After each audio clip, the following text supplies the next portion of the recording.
दोस्तों आज हम जानेंगे एक ऐसे बिज़नेस के बारे में जो आप घर बैठे कर सकते हैं या फिर आप चाहें तो एक मीडियम सी जगह कहीं पर रेंट पे लेकर वहाँ से भी स्टार्ट कर सकते हैं। ये बिज़नेस ऐसा है जिसमें कच्चा माल लाना है, पैक करना है और आपको बेच देना है और अच्छा प्रॉफिट कमाने का मौका आपको मिल जाएगा। तो ये बिज़नेस आखिर है कौन सा, कैसे स्टार्ट करेंगे, कितना इन्वेस्टमेंट लगेगा, प्रॉफिट मार्जिन कितना होगा, कच्चा माल कहाँ से लाना होगा और भी बहुत सारी बातें इस बिज़नेस से जुड़ी हुई हम इस वीडियो में जानने वाले हैं। तो दोस्तों सबसे पहली बात तो यही जान लीजिए कि बिज़नेस चाहे जो भी हो, जैसा भी हो, अगर आपको स्टार्ट करना है तो स्टार्ट करने से पहले मार्केट रिसर्च करना बहुत ज़रूरी है। रिसर्च में आपको ये करना देखना है, रिसर्च ये करना है कि प्रोडक्ट जो चीज़ आप बेचना चाहते हैं वो प्रोडक्ट कितने तरीके से मार्केट में बिक रहा है, पैकेट में बिकता है या फिर लूज़ में बिकता है, ब्रांड नेम के साथ बिकता है या फिर ब्रांड नेम के साथ बिक रहा है, तो कौन सी चीज़ किस तरह का बिक रहा है, कितने डिमांड है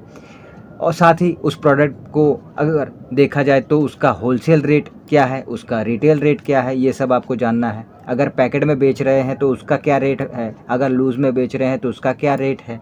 इस तरह से छोटी बड़ी आपको हर तरह की जो जानकारी है वो हासिल करनी होती है, ताकि उस बिज़नेस को जब आप स्टार्ट करते हैं तो आपको बेसिक नॉलेज रहती है, ताकि आपको कोई नुकसान ना हो। तो हम जिस बिज़नेस की बात कर रहे हैं वो कौन सा बिज़नेस है, चलिए अब इसके बारे में जानते हैं। तो हम बात कर रहे हैं छोटे लेवल पे मिनी बेसन मिल या फिर मिनी बेसन प्लांट कैसे आप स्टार्ट कर सकते हैं इसके बारे में। यानी कि एक वर्ड में कहूँ तो आप बेसन की मैन्युफैक्चरिंग छोटे लेवल पे कैसे स्टार्ट कर सकते हैं, इसके बारे में इस वीडियो में हम आपको बताने वाले हैं। तो देखिए, ये बिज़नेस सबसे पहली चीज़ तो ये है कि आप इसे कई तरह से कर सकते हैं। पहली चीज़, बेसन का अगर सिर्फ ओवरऑल बेसन का बिज़नेस अगर समझे, मैंने तो आपको मैन्युफैक्चरिंग का बताने का कहा है, लेकिन अगर ओवरऑल देखा जाए तो इस बिज़नेस को आप कई तरह से कर सकते हैं। कैसे कर सकते हैं और कौन कौन से वो तरीके हैं, पहले ये भी जान लेते हैं, फिर बाकी डिटेल में तो हम आपको बताएंगे ही। तो देखिए, अगर आपको बेसन का बिज़नेस करना है तो एक तो आप जो है मैन्युफैक्चरर बन सकते हैं या फिर होलसेलर बन सकते हैं या फिर रिटेलर बन सकते हैं। ये एक बेसिक तरीका है। अब ये भी है कि अगर आप मैन्युफैक्चरर बन रहे हैं तो उसका अलग इन्वेस्टमेंट है, होलसेलर बन रहे हैं तो उसका अलग इन्वेस्टमेंट है, रिटेलर बन रहे हैं तो उसका अलग इन्वेस्टमेंट है। ये भी है कि जैसे मैंने आपको बताया कि मिनी मिल बेसन का आप कैसे स्टार्ट कर सकते हैं और कैसे आप जो है इनकम कर सकते हैं, तो ये भी हम आपको बताएंगे। तो मिनी मिल भी आप जो है स्टार्ट कर सकते हैं। अब मिनी मिल या बड़ी मिल क्या फ़र्क होता है, ये भी हम आपको बताएंगे। तो देखिए, ऐसा है कि बेसन का अगर आप बिज़नेस स्टार्ट कर रहे हैं तो आपको पहले तो ये तय करना है कि किस तरह का करना है। अब अगर मान लीजिए कि आपने जो है मैन्युफैक्चरिंग का ही सोचा है, ठीक है, तो फिर आपको इसमें ऐसा है कि आपको पहले तो किसी ऑलरेडी जो मिल खुले हुए हैं वहाँ पे जाके अगर पॉसिबल हो तो आपको वहाँ पे काम करके कुछ समय तक नॉलेज गेन कर लेना है और नॉलेज गेन करने के बाद आपको वो बिज़नेस स्टार्ट करना है। और जब आप काम करेंगे तो आपको नॉलेज के तौर पर बेसन क्या होता है, कितने तरह का बेसन होता है, किस किस चीज़ से बेसन बनता है, कितनी तरह की इसकी क्वालिटी होती है, साथ ही मार्केट में किस रेट पे ये बिकता है, प्रॉफिट कितना होता है, कच्चा माल जो है वो कहाँ से लाया जाता है, ये सब कुछ आपको जानना होता है। फिर जब आप ये सब कुछ जानकारी जो है हासिल कर लेते हैं तो उसके बाद इस बिज़नेस को आप स्टार्ट करेंगे तो आपके लिए अच्छा होता है। अब ये भी है कि आप जब इस बिज़नेस को नॉलेज गेन करने के बाद स्टार्ट कर रहे हैं तो फिर आपको सबसे पहले चाहिए होता है एक गोदाम, एक जगह जहाँ पर आप जो है माल को स्टॉक करेंगे। ये जगह एटलीस्ट 500-600 स्क्वायर फीट का होना चाहिए, क्योंकि इसमें आप मशीन का सेटअप करेंगे, कच्चा माल लाकर एक तरफ रखेंगे, दूसरी तरफ आप उसी कच्चे माल से माल बनाकर यानी कि बेसन बनाकर भी आप रेडी करके रखेंगे। तो ये सब चीज़ें जो हैं उस जगह पे आपको करना है, इसीलिए 500 से 600 स्क्वायर फीट की जगह आपको चाहिए। मशीन की बात अगर करें तो देखिए, मशीन 1 से 2 लाख के अंदर भी आपको मशीन मिल जाती है और वहीं पर सेमी ऑटोमेटिक मशीन आती है जो 5 से 10 लाख, या फिर आप फुल्ली ऑटोमेटिक लेंगे तो 40 से 50 लाख, जो हर किसी के बजट में संभव नहीं है करना। तो ये एक बड़े लेवल पे मैंने आपको बताया कि अगर मैन्युफैक्चरिंग सेटअप डालना है तो कितना खर्चा आपको होगा। और आपको किन किन चीज़ों की ज़रूरत पड़ेगी। लेकिन इसी तरह से आप एक और तरीका कर सकते हैं कि आप जो है मिनी मिल लगा सकते हैं। ये तो बड़े मिल का खर्चा मैंने आपको बता दिया, लेकिन मिनी मिल में आप जो है एक एक छोटा-सा सिंपल सा मशीन आप लेंगे, आप उसमें बेसन जो है उसमें आप बनाएँगे, मैन्युफैक्चर करेंगे और आप उसे आगे पैक करके बेच देंगे।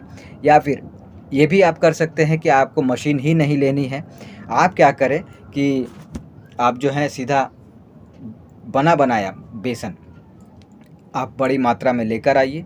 आप उसे अपने घर पे, अपने जो आपने जगह जहाँ से बिज़नेस को स्टार्ट करने का सोचा है, वहाँ से आप उस माल को पैक कीजिए और फिर आगे इसे मार्केट में बेच दीजिए। ये भी आप कर सकते हैं।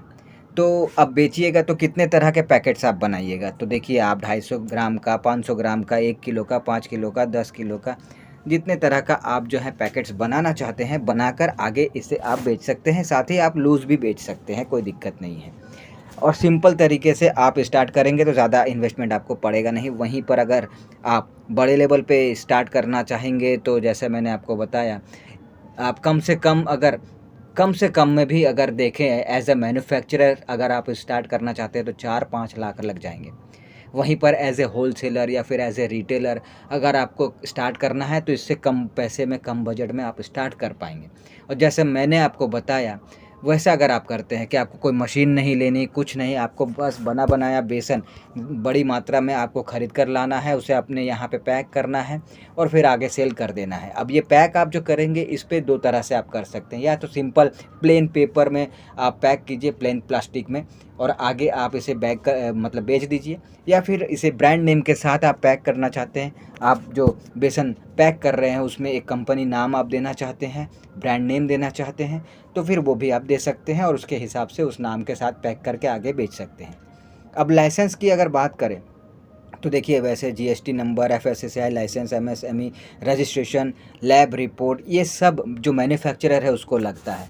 लेकिन अगर आप, जैसे मैंने कहा कि मतलब आप जो है बना बनाया बेसन लेकर आते हैं, पैक करते हैं और आगे बेचते हैं, तो उसमें भी आप अगर चाहते हैं तो ये चीज़ें आपको करनी पड़ेंगी। उसमें से ज़्यादा अच्छा ये होता है पैक में, अगर आप लैब रिपोर्ट जो है वो छाप देते हैं और साथ ही आपके पास एफएसआई लाइसेंस होता है, जो वो भी आपके पैकेट में छपा होता है, लाइसेंस अप्रूव रहता है एफएसआई की तरफ से। तो ये सब अगर आप करते हैं तो अच्छी बात है, अगर नहीं भी करते हैं स्टार्टिंग टाइम पे तो कोई दिक्कत नहीं है। आने वाले टाइम पे आपको जो है लाइसेंस लेना होता है, लेकिन शुरुआत में नहीं भी लेंगे तो चलेगा। शुरुआत में सिंपल, जितना सिंपल हो सके आप जो है बिज़नेस को शुरू कीजिए, आगे बढ़ाइए और उसके बाद फिर आप लाइसेंस के झंझट में फँसिए। तो ओवरऑल अगर देखें कि इन्वेस्टमेंट, मैंने आपको बताया कि भाई मैन्युफैक्चरर के तौर पे कितना हो सकता है, होलसेलर रिटेलर के तौर पे कितना हो सकता है, तो उस हिसाब से प्रॉफिट मार्जिन की अगर बात करें तो देखिए, अगर आप होलसेलर के तौर पर बेच रहे हैं तो पर किलो आपको 5 रुपए का फ़ायदा देखने को मिलेगा। और वहीं पर अगर आप रिटेलर के तौर पर बेच रहे हैं तो 6, 7, 8 रुपया पर किलो आपको देखने को मिलेगा। उससे ज़्यादा प्रॉफिट इसमें नहीं है। ये आपको जान लेना है कि बहुत ज़्यादा प्रॉफिट मार्जिन जो है इस बिज़नेस में बिल्कुल भी नहीं है। तो ये है कि आप बेसन का बिज़नेस जो है कैसे करना चाहते हैं, किस लेवल पे करना चाहते हैं, किस तरह से करना चाहते हैं, ये आपके ऊपर निर्भर है। लेकिन ये ऐसी चीज़ है जो 12 महीने डिमांड पे रहती है, इसकी ज़रूरत लोगों को पड़ती है, लोग इसको खूब खाते हैं कई तरह से, कई कारणों से। तो आप जो है घाटे में नहीं रहिएगा, आपका जो बिज़नेस है वो आपको अच्छा खासा प्रॉफिट जनरेट करके देता ही रहेगा।